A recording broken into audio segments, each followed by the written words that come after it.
At 57 years old, I've learned that life has a way of speeding up when we don't slow it down ourselves. That's why I believe in journaling. It's not a chore or a pretty Instagram spread, but it's a tool for clarity, peace, and growth. I've been journaling since 1998, and it's amazing when I look back at not only what I wrote, but how I wrote.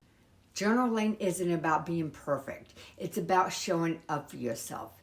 It doesn't matter if your handwriting is messy or if you write 2 sentences instead of 2 pages. What matters is that you're taking the time to pause and reflect. What I would like to do in this video is guide you through some of the basics of journaling and introduce you to some of my favorite prompts for self-reflection. So whether you're starting fresh or looking to deepen your practice of journaling, this is a simple and meaningful way to connect with yourself. Hi everyone, I am Ruth Abraham, an accredited certified coach with the International Coaching Federation. After 10 years of being a stay-home mom, divorcing a narcissist, losing both parents within 4 days, and being laid off from a 9-to-5 job, I decided to follow my calling as a life coach. Working through my own low self-esteem, self-doubt, and self-confidence, and realizing my resiliency, I'm here to help you find your voice so that you can show up authentically and have a better relationship with others and yourself and walk through your life with confidence. To start, you want to find tools that work for you. When it comes to choosing a journal, don't overthink it. You could go to Barnes & Noble and spend $20 on a fancy thick notebook with smooth pages, or you can go to the Dollar Tree to find a simple notebook. As long as it feels good to you, it's the right one. This one is my very first journal, and look how simple it is.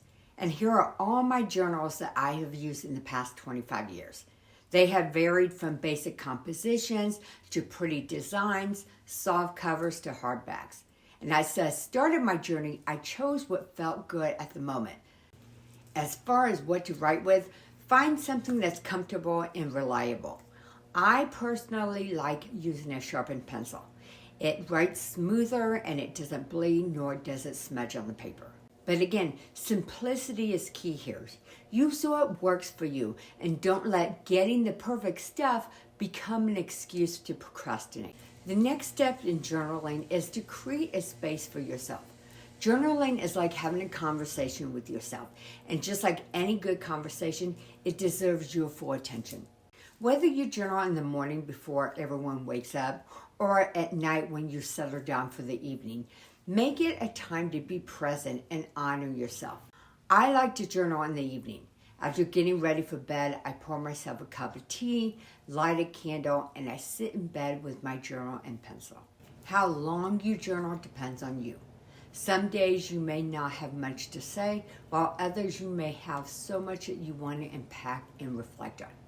Even 10 minutes a day can make a difference.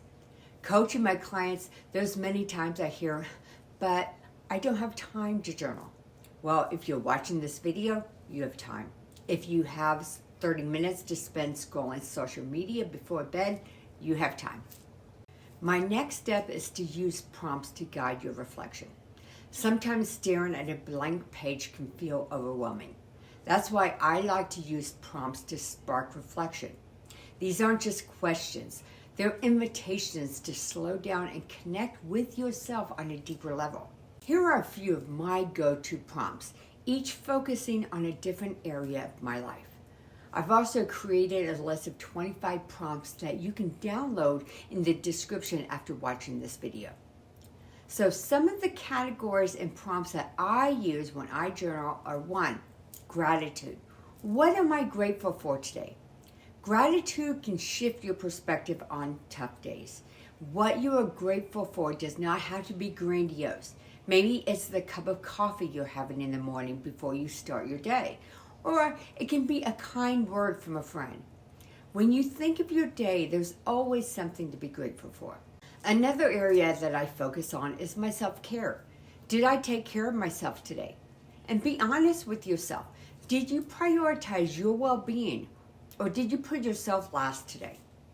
Journaling about self-care is a gentle reminder to make time for your needs. I also focus on my purpose and my progress. Did I take a step toward my goals today? Progress doesn't have to be big.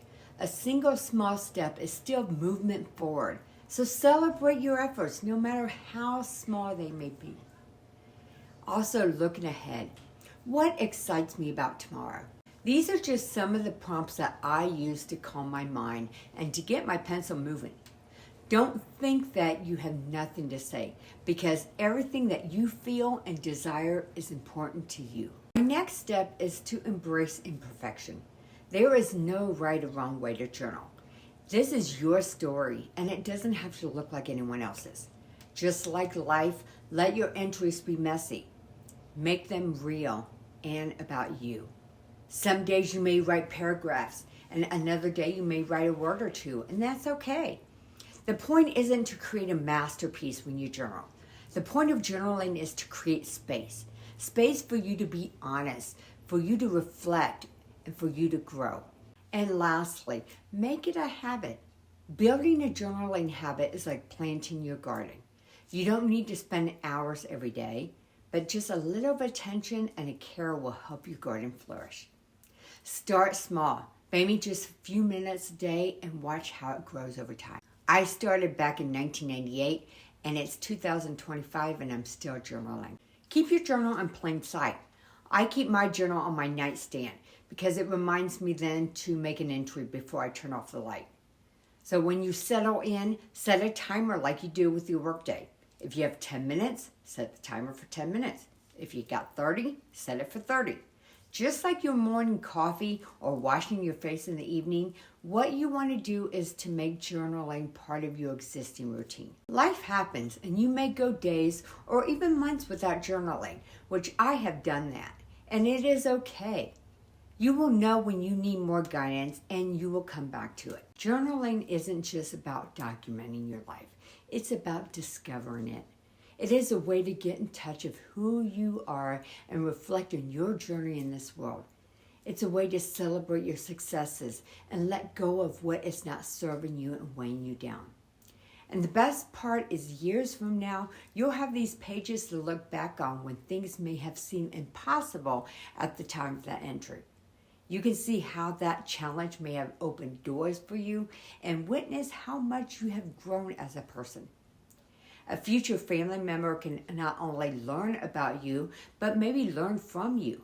When my mother and father passed, I discovered letters that they wrote to each other from 1962 to 1964.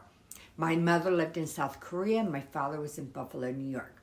And reading these letters taught me not only how they would be as parents, but about their love for each other and what was in their heart. Just like love letters, journaling will remind you of where you were and how far you've come and the lessons that you've learned along the way. Grab a pen or pencil, find a quiet spot, and start. Your story is waiting to be written. After this video, don't forget to download my 25 reflection prompts to start your journaling journey. And if you already are journaling, to use it to take it a little bit deeper. If you found this video valuable and you want to learn more about self-reflection and more about how to walk through life authentically, give this video a thumbs up and subscribe to my channel. Now it's your turn. What's one thing that you are grateful for today? Write it down or share it in the comments below. And let's inspire each other to keep reflecting, growing, and connecting.